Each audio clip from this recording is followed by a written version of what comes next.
Jay Sullivan here from waterheatinginfo.com, oilfiredwaterheating.com, Water Heaters NYC. It's the water heating guy. So we've got Bach 51E. We just took it out. This unit blew out, flooded the person's beautiful home. But the point of this video is you don't need to be a plumber to see the signs of a tank gone. That's aging and dying. If you see anything like this at all, any kind of buildup that tells you that there's a pinhole in there, there's sediment basically forcing its way through the connection.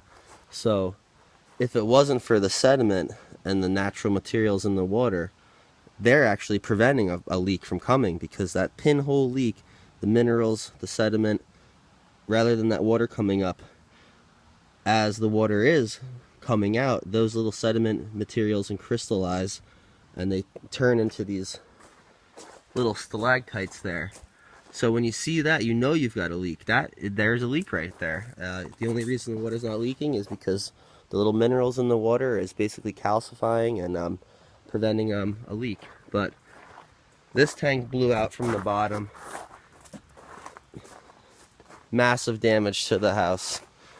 They've got to redo the entire downstairs. It's got to be all new carpets, humidifiers, got to get run. So don't let that happen to you.